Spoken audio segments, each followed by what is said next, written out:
الحمدللہ وکفا والصلاۃ والسلام علی عبادہ الذین اصطفیٰ خصوصاً علی افضلہم وخاتم النبیین محمد الامین وعلی آلہ وصحبہ اجمعین اما بعد فقال اللہ تبارک و تعالی کما ورد فی القرآن المجید اعوذ باللہ من الشیطان الرجیم بسم اللہ الرحمن الرحیم والتین والزیتون وطور سینین وہذا البلد الامین لقد خلقنا الانسان فی احسن تقویم ثم رددناہ اسفل سافلین۔ یہاں پر آپ سے ایک ورڈ پوچھا گیا تھا ردہ، جس سے رددنا بنا ہے، مطلب ردہ را دا دا اس کا مادہ تھا اور اس کے معنی ہوتے ہیں لوٹنے کے۔ اللہ سبحانہ و تعالیٰ کا ارشاد ہے کہ اور پھر ہم نے لوٹا دیا تمہیں نچلوں میں سب سے نیچے۔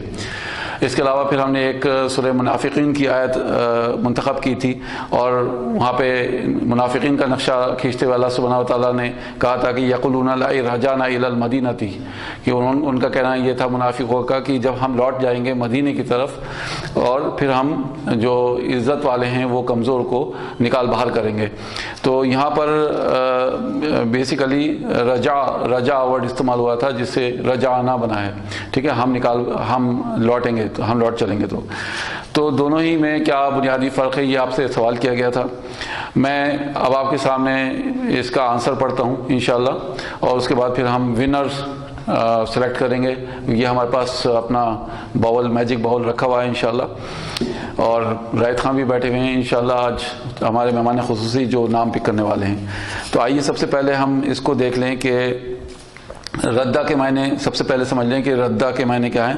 ردہ میں سختی ہے، جبر ہے اور کراہیت ہے، وہ ناپسندیدگی ہے، ناپسندیدگی ہے شامل ہوتی ہے، برخلاف رجا کے، کیونکہ یہ عمل اختیاری ہوتا ہے، اس میں جبر اور سختی شامل نہیں ہوتی۔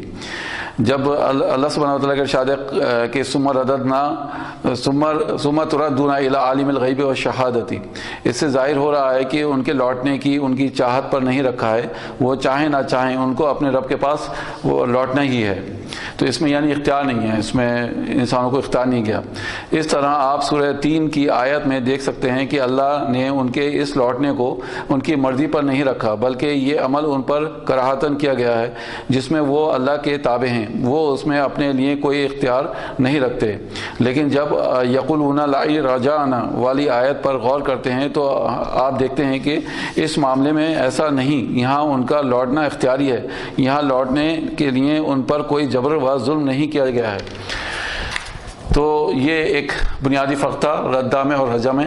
پھر رجا کسی مشن کو پورا کر کے اپنی اصل جگہ پر لوٹنا ہے۔ یہ قرآن مجید کی آیت سے ثابت ہوا ہے کہ لیما رجع موسیٰ الی قومہ، یعنی موسیٰ علیہ السلام جب لوٹے جو کوہ طور پہ گئے تھے اللہ سبحانہ و تعالیٰ سے ملاقات کرنے کے لیے، تو جب وہ لوٹے اپنے قوم کی طرف، تو یہاں پہ الی قومی، رجع الی قومی کے طور پہ استعمال ہوا ہے، لوٹنے کے لیے استعمال ہوا ہے۔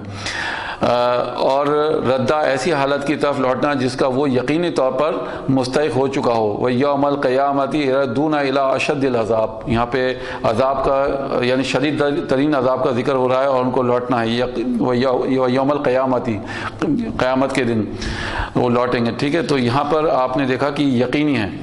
پھر رجع معمولی تبدیلی کے ساتھ حالت کی طرف لوٹنا، اور یعنی صلہ پریپوزیشن کے ساتھ بھی ہے اور بنا پریپوزیشن کے ساتھ بھی آتا ہے، یعنی رجع جو ہے صلہ کے ساتھ بھی آتا ہے اور بنا صلہ کے بھی آتا ہے۔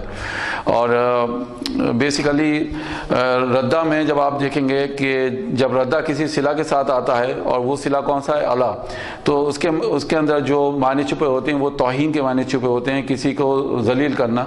لیکن جب وہ الہ کے ساتھ آتا ہے تو اس کے معنی ہوتے ہیں عزت اس میں یعنی نمایاں ہوتی ہے۔ حالانکہ یہ ایک مستقل طور پہ یہ چیز ثابت نہیں ہے، لیکن پھر بھی ہم قرآن مجید سے دیکھ سکتے ہیں کہ جب اللہ تعالیٰ کا ارشاد ہے کہ فَرَدَدْنَاهُ إِلَىٰ أُمِّهِ، جب یعنی موسیٰ علیہ السلام کے بارے میں اللہ تعالیٰ کہتے ہیں کہ جب ہم نے اسے لوٹا دیا اس کی والدہ کی طرف، تو یہاں پر ردہ میں پریپوزیشن کا استعمال ہوا ہے، اللہ اور الہ۔ ردہ روکنا، ہٹانا یا واپس کرنا، اس میں لوٹنا اور لوٹنا دونوں معنی میں، لوٹنا اور لوٹانا دونوں ہی معنوں میں آتا ہے۔ یعنی ہم اس کو کہہ سکتے ہیں کہ اس میں یہ متعدی بھی ہے اور لازم بھی ہے، دونوں طریقے سے استعمال ہو رہا ہے۔ اور اس میں معمولی تغیر یعنی رجع میں معمولی تغیر کے ساتھ حالات کی طرف لوٹنا، جب کوئی شخص واپس ہو تو کہے گا رجعت، میں لوٹا، یعنی یہاں ردہ لانا غلط ہوگا، یہ اس بات کو ہمیں سمجھنا ہے۔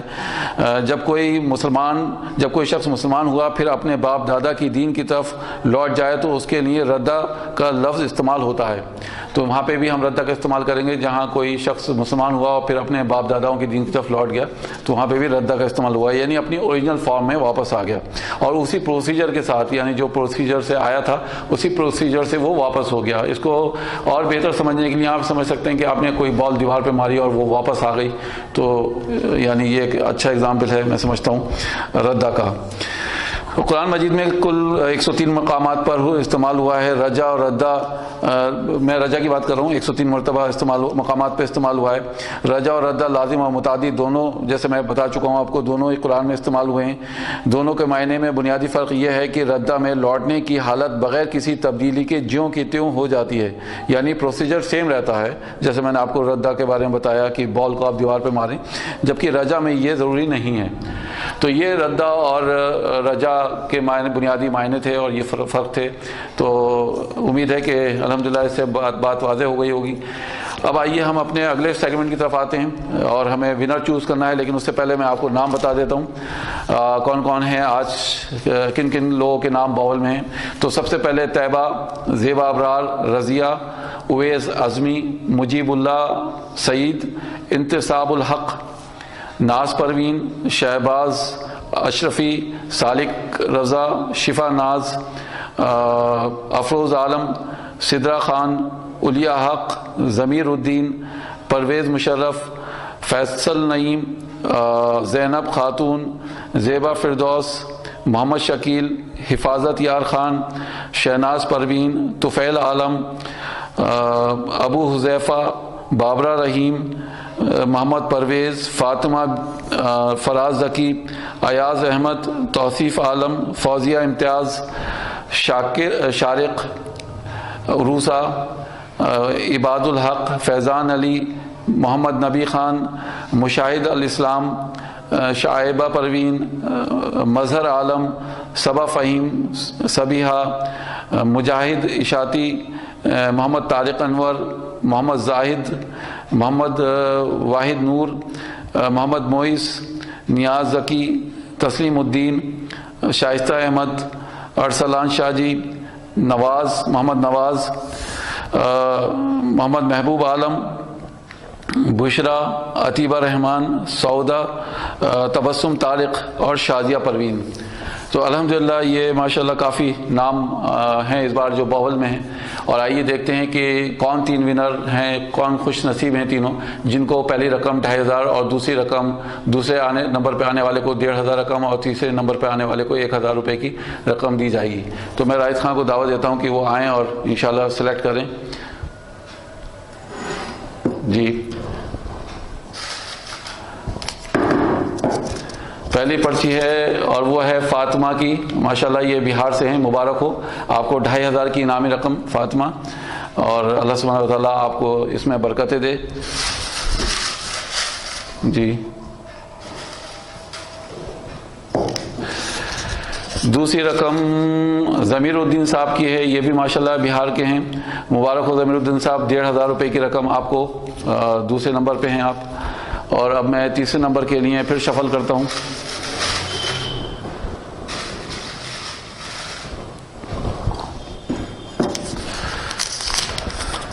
اور یہ ہیں حفاظت یار خان، ماشاءاللہ 1000 روپے کی انعامی رقم حفاظت یار خان صاحب کو ملے گی انشاءاللہ۔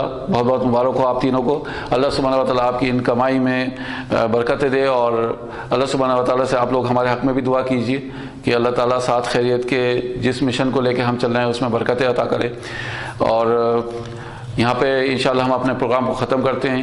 سبحانک اللہم و بحمدک، نشہد ان لا الہ الا انت، نستغفرک و نتوب الیک۔ السلام علیکم و رحمۃ اللہ وبرکاتہ۔